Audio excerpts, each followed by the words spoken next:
Welcome back, everyone. Well, there's been a lot of talk lately about AI. When is it right to use? Should we be using it at all? There's debate about the environmental impact of AI data centers. We're having that conversation right now as my hometown is talking about putting in a big AI data center and the implications as far as water and electric and all that kind of stuff. And here on YouTube, it's especially a big topic because AI seems to be dominating views lately. A lot of channels cropping up that are just kind of mass producing AI content. It's not necessarily always the most accurate in terms of visuals or even in terms of the information or pronunciations when you're dealing with AI narrations. But is there a way in which it can be used that actually enhances our understanding of history, that actually adds to what we're doing, and is an appropriate or an effective use? That's kind of the question I want to ask today. And it began actually with something that my friend Sander from Sander VK History shared in our Backstreet Boys chat. So a little inside lore for you here. A group of my friends and I, and this includes Sander, includes my friend Marcel from History War Cinema, my friend JD from the History Underground, and several others, Rob from History in Your Hand, our friend Sean. We have this group chat because we do a couple of group tours together every year. We're going to Poland in September, and through a series of reasons, it ended up being called the Backstreet Boys. So anyway, Sander shared a video with us and said, hey, I don't like AI, but is this a good use of it?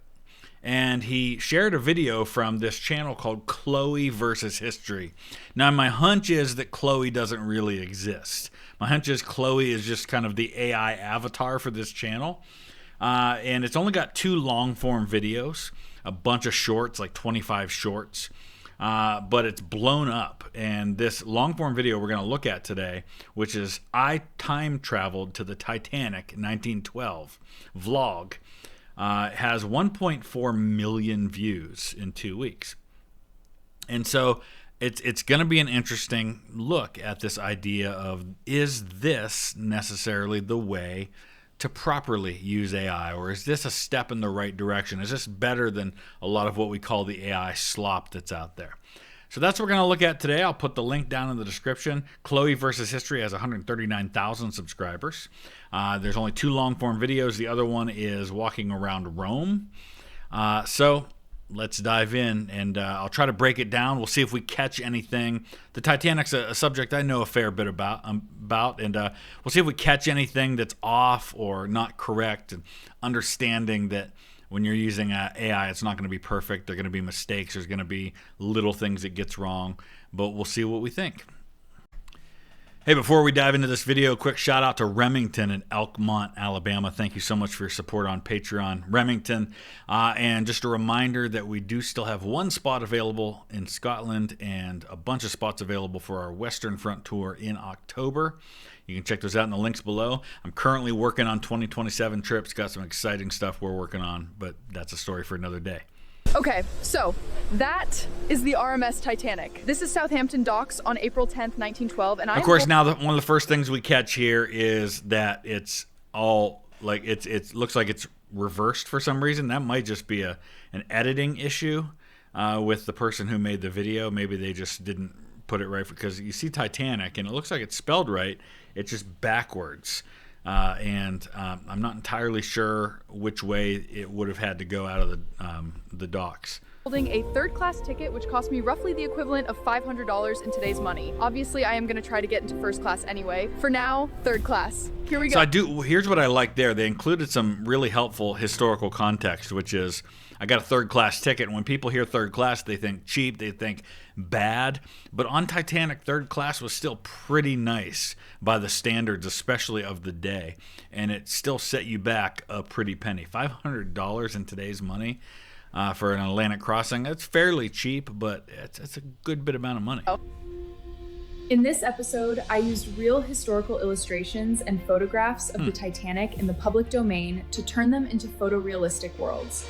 I like that. I like that she's given a little background there, and obviously that does sound like a real voice. So I'm not entirely sure what program she's using for her AI generation, but maybe that is her real likeness. Everything you see is as close as we can get to the real thing. Enjoy, guys. This was a lot of work. I bet. I mean, you have to understand, if you've ever played around with AI generation, number one, it's not necessarily that cheap, and you're having to make like short clips for the most part. But it's a lot of trial and error. It's a lot of getting the prompt just right. So much of managing AI is about what you input to AI in order to get what you want. Between you and me, I want to get into as many rooms on the ship as I possibly can.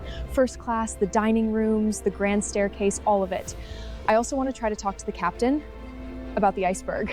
I feel like someone should at least try to say something. Wish me luck.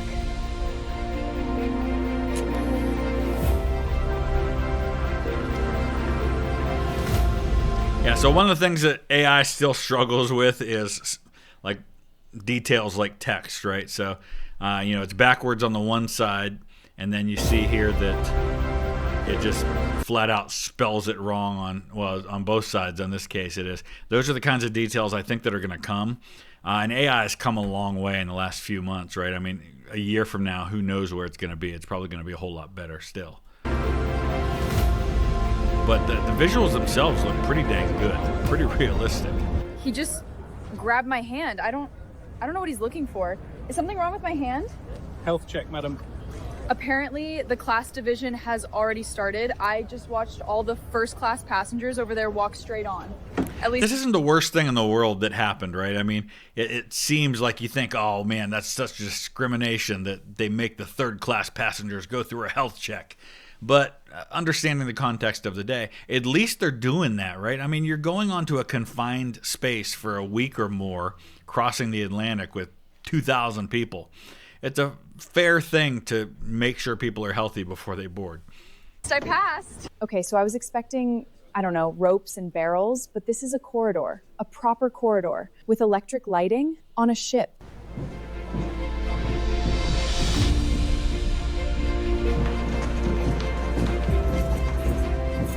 It smells brand new. The paint, the floors, the fittings. G73, this is me. So I don't know if it was actually that wide or not. It looks fairly like consistent with what I've seen of the Titanic.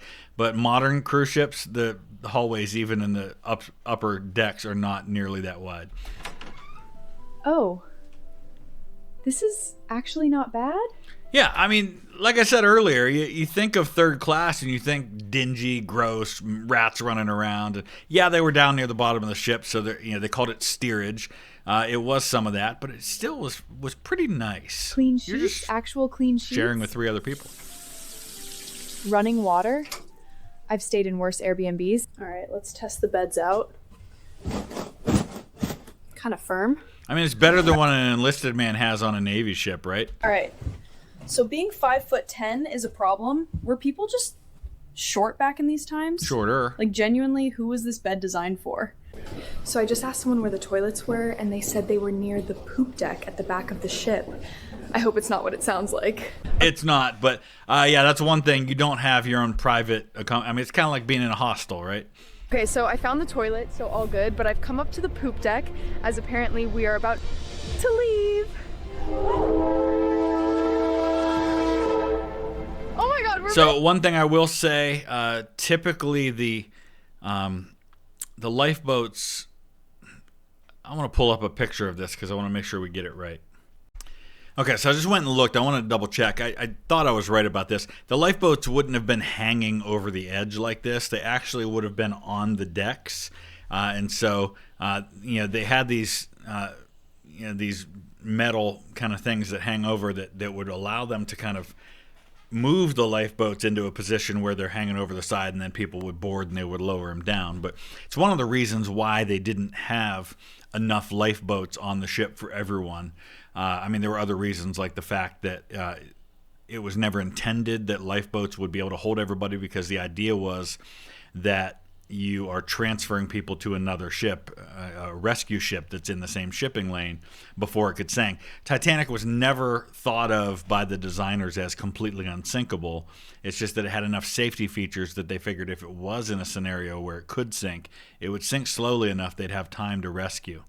So they didn't want to take up all the deck space with these lifeboats, which it would have had to do if they would have had to do multiple rows of lifeboats. Moving.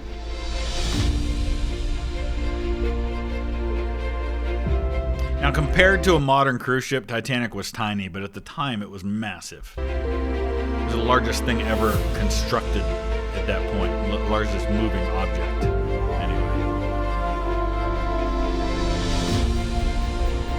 Now, I want to go back and look at one thing. Okay, so this is a common thing, and obviously I'm really nitpicking here, but I believe the fourth funnel on Titanic didn't actually have smoke coming out of it. It was like fake, but it was there for aesthetic purposes so that it looked even. I wouldn't have actually had anything coming out.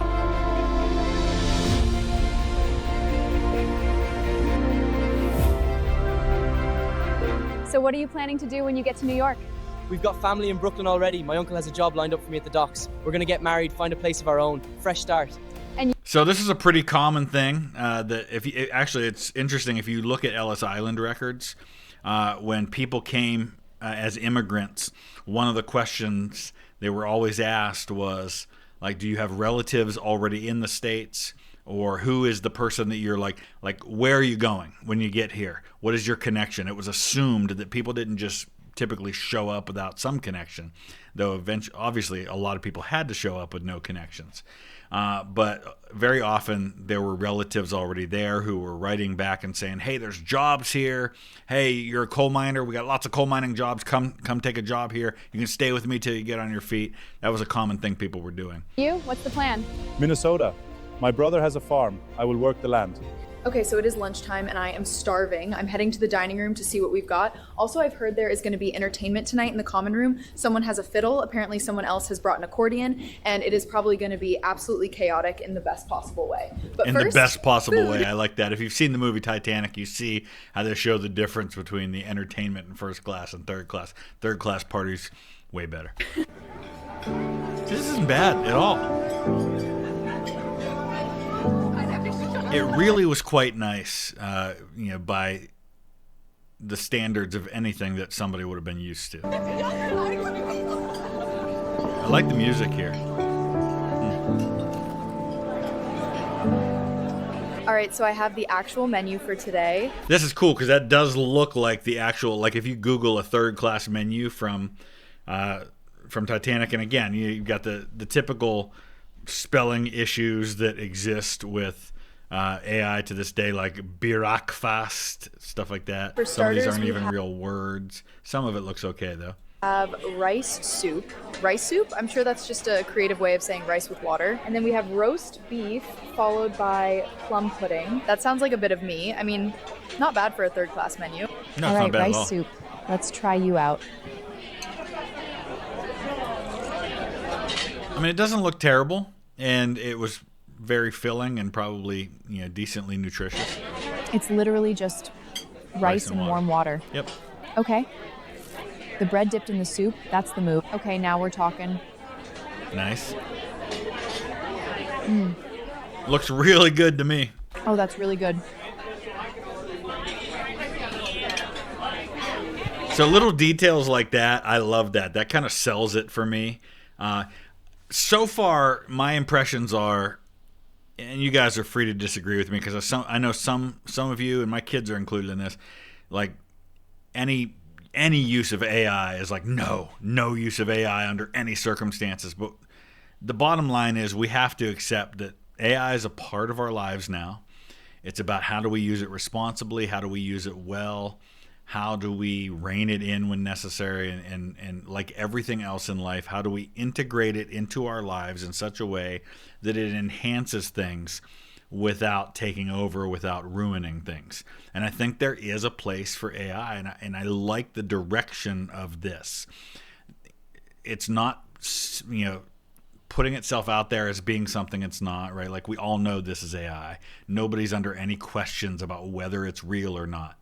But it's doing it in a creative way. It's like, here, I'm teaching you history with this kind of fictional idea of this person time traveling and experiencing it. I like the idea. I like the concept. I'm definitely not a first class girl.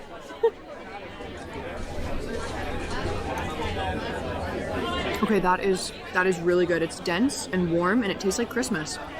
It's really well done. It feels natural, and she's obviously put a ton of work into getting this right. As right as This possible. is the best pudding I have ever had on a ship. It's also the only pudding I've ever had on a ship, but that's beside the point. Okay, I am heading back to my room to freshen up before tonight. She's got because the stain on her shirt. From what I heard from the women at lunch, it is going to be a whole thing. I am very excited, genuinely very excited. I also need to change my shirt because there is a gravy situation happening here that I'm not willing to explain to anyone. So I feel like I can just imagine that she sat down and really scripted this whole thing out and probably spent hours and hours and hours. So this isn't your typical, like, what we would call AI slop, where somebody is just like spending 10 minutes and just cranking out mass amounts of videos. There was work put into this. Evening outfit check for tonight, 3rd class, 1912. It's a nice outfit. I like it. It's practical meets chic. All right, let's go grab a drink. This is okay. Nice. This is the best thing I've seen on this trip so far.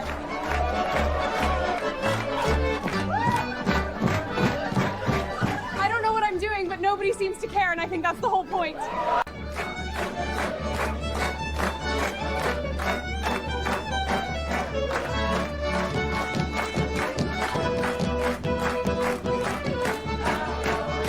And just like the camera shots and the changing and everything. As I mentioned at the top, with the limitations you have as far as AI video generation, it's really hard to do this and do this well. And I think that, again, like unlike a lot of the stuff we see with AI, there's real thought and there's real creativity here, and there's real like work put in. First time on a ship? Is it that obvious? Only when you were dancing. You were about 3 steps behind everyone else the whole time. I was keeping my own time.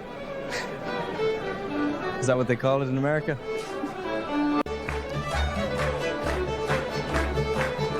He looks a little bit like Colin Farrell, like a young Colin Farrell. I think I'm getting it. Who's Don't Irish. you agree, Liam? Oh yeah, for sure.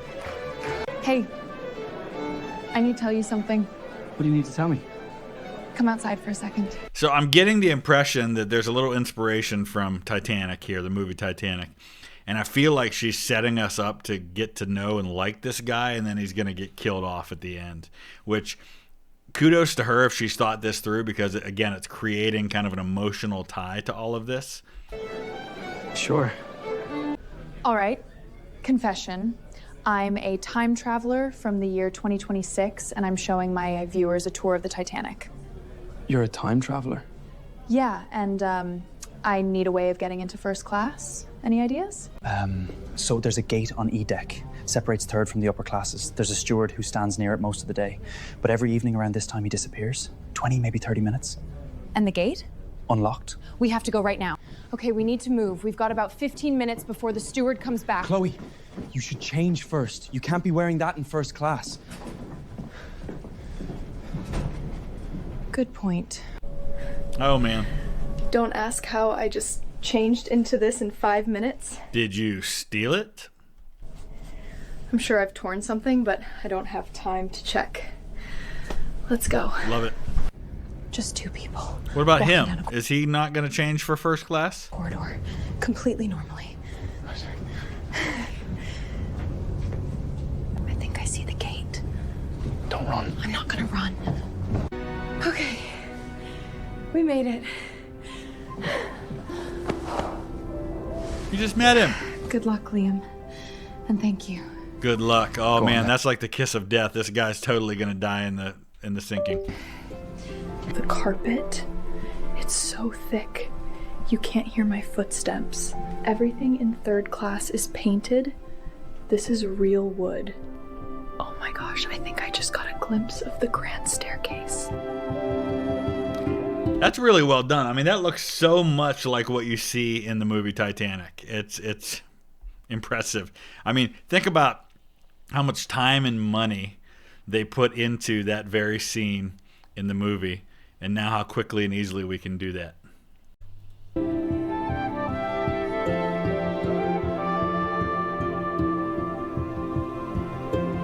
See, these little shots, like the hand going down the railing and these 2 men standing there talking, this really sells it for me. The creativity involved here that are a level beyond anything I would have been able to think of.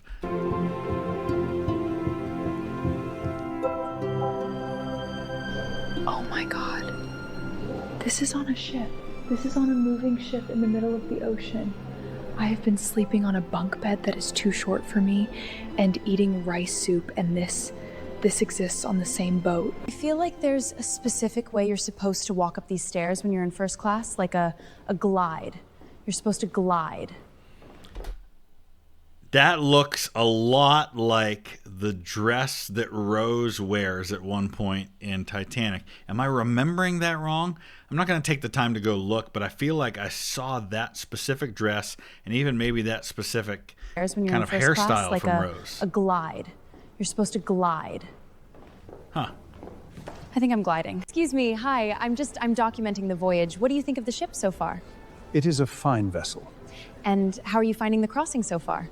Perfectly agreeable. Wonderful. And where are you headed in New York? I don't believe that is any of your concern. So this is the first class reception room, and I have never wanted a cup. Think about what the reaction would be in real life if someone walked up with a camera, if it was possible back in that day, and asked people those kinds of questions. That's probably a legit response. Tea more than I do right now. I'm nervous to make any noise in here. That man just walked past with tea and little sandwiches, and I nearly said, "Excuse me," and then I remembered I am technically not supposed to be here at all.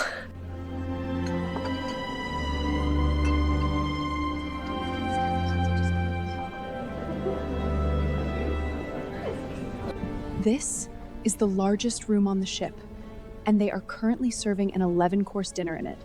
11. I counted the menu earlier. Nobody in here looks remotely surprised by 11 courses. Can I help you, madam? All right, so here's again one of those limitations to AI, right? So watch, instead of watching her, watch him, see if you catch anything. Currently serving so first an he walks 11-course up, dinner in it. 11. And it looks like he's going to serve something to somebody, but he doesn't actually serve anyone, and then he kind of nods. Then he turns around and it disappears. I counted the menu earlier.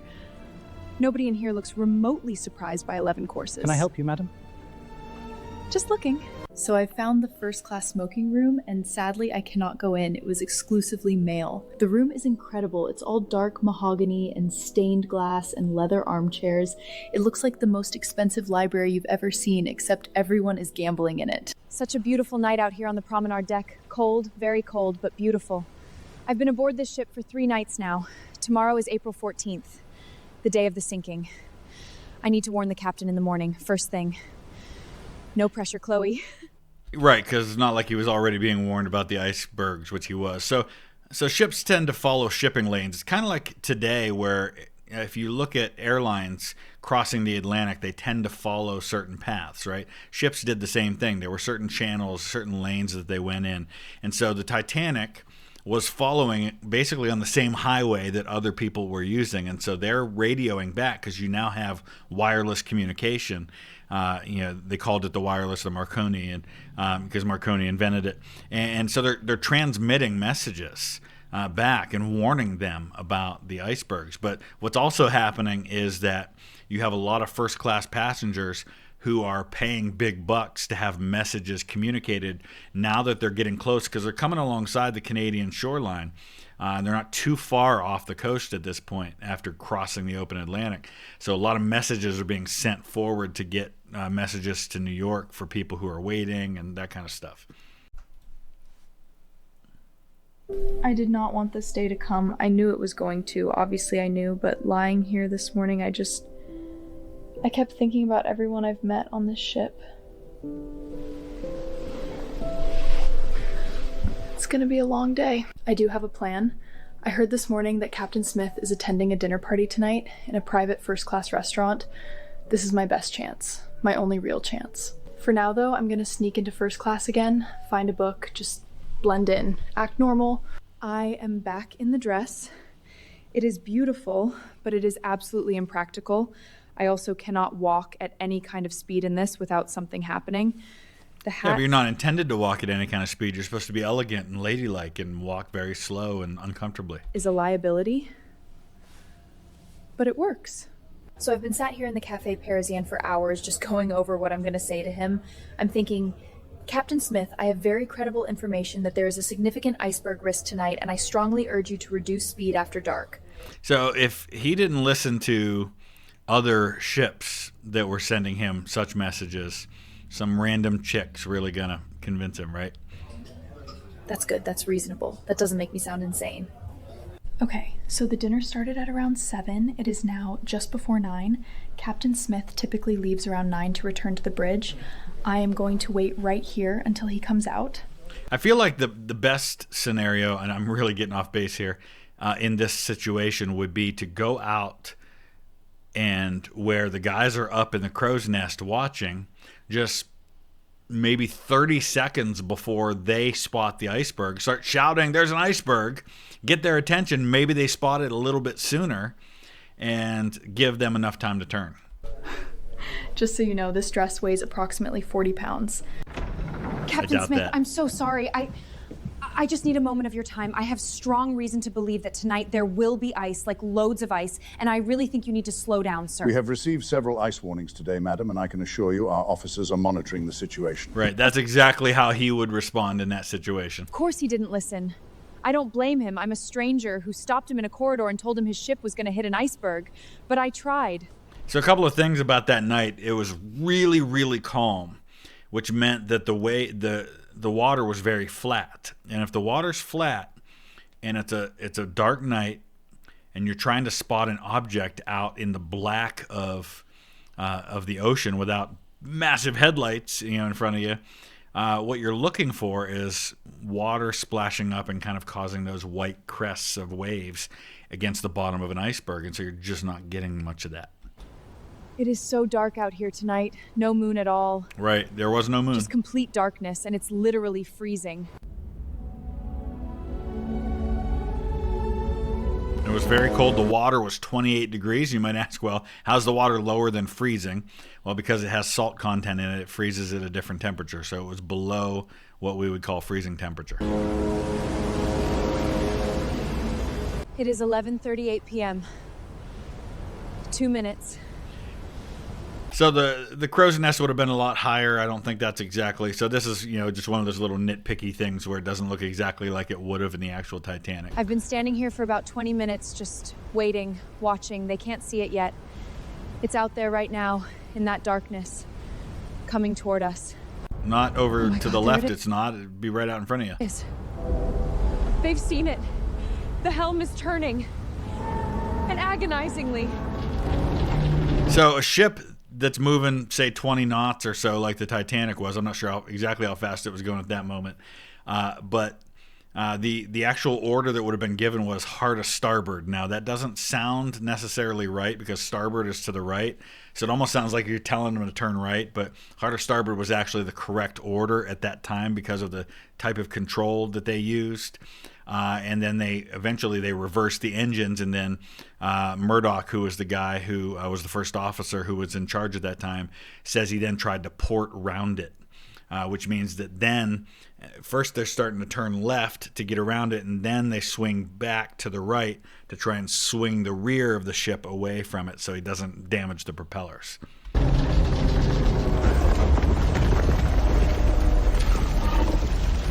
Most whole people iceberg on the was ship moving. right now are asleep in their beds. They felt almost nothing. And this, right now, this is just the start of it. I say, did you see what that was? We felt something in the dining room. Sounded like we'd run over something. It was an iceberg. An iceberg?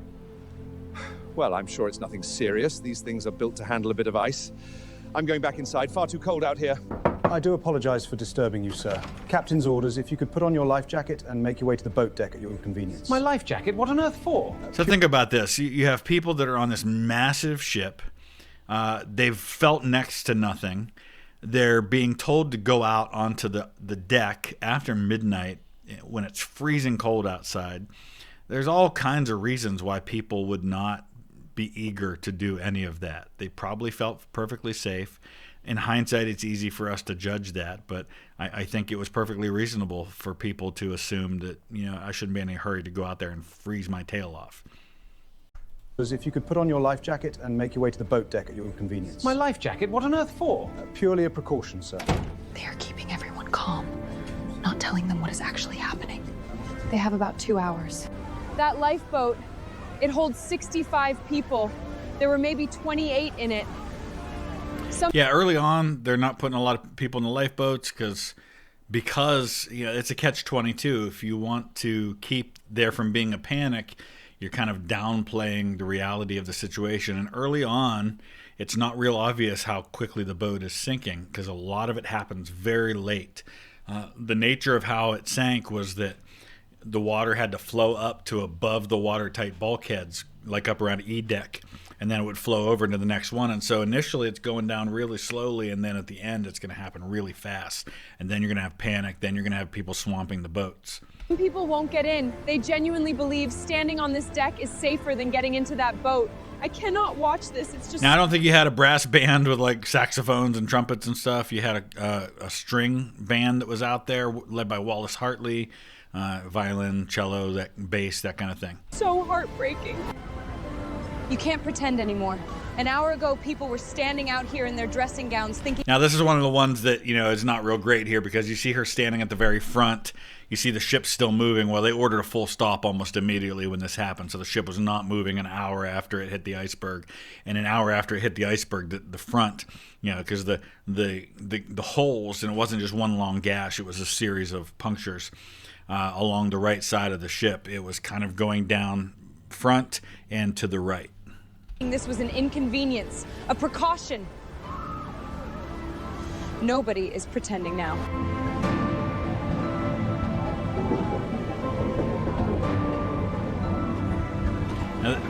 Not a real huge fan of this scene. This one's a lot less realistic than most of what we've seen so far. And it's just kind of going down straight like this instead of what had happened was it tipped up and then at some point, and they believe now that unlike what you see in the movie Titanic, it actually broke the split, which happened kind of along the back here, actually happened at a much lower angle than traditionally thought. And there's an American flag flying on the Titanic. We were doing great until I feel like we got a little sloppy here at the end. We got an American flag flying on a ship that was registered to Liverpool in the United Kingdom. I don't have the words to describe what I saw today. It's one thing reading about it, but it's another thing actually living it. I give credit here, because this is a great point to make, is that so often we think of historic events with kind of this strange apathy of 100 years of hindsight, and we forget the human toll, that this was an event that cost the lives of 1,500 people, many of them children and young people and women and young men with their whole lives ahead of them, many of whom never really had a chance. Most people did not go down with the ship. Most people were alive when the ship sank. They died in the water afterwards because of how cold the water was.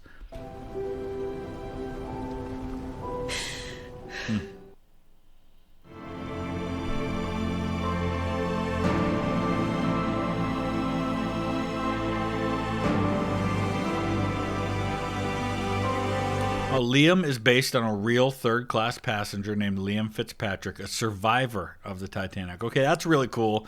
I appreciate that a whole lot, the inclusion of a real person and making this connection. That's cool. I like that.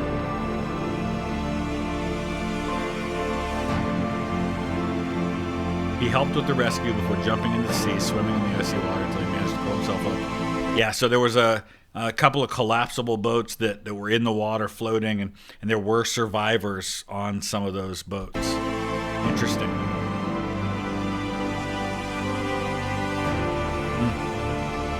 Yeah, because there were actually people who were pulled out of the water alive and died afterwards because of hypothermia, because of shock, because of exposure.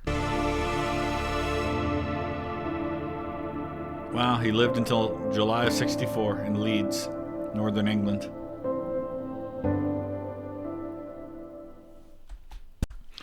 Okay, so not perfect, but there's a lot I think to like here, and I feel like in another year or two, a lot of the little things that I just nitpicked about that can probably be worked out as this technology progresses. And I personally feel that this is in kind of the right direction of the kind of thing I don't mind seeing from AI if it's used properly and if it's used responsibly. But I know a lot of people feel differently about that. So let me know in the comment section. What do you think? What do you like? What do you not like? What do you personally feel would be, if any, an appropriate use of AI when it comes to teaching history? Let's talk about it. Thanks for watching.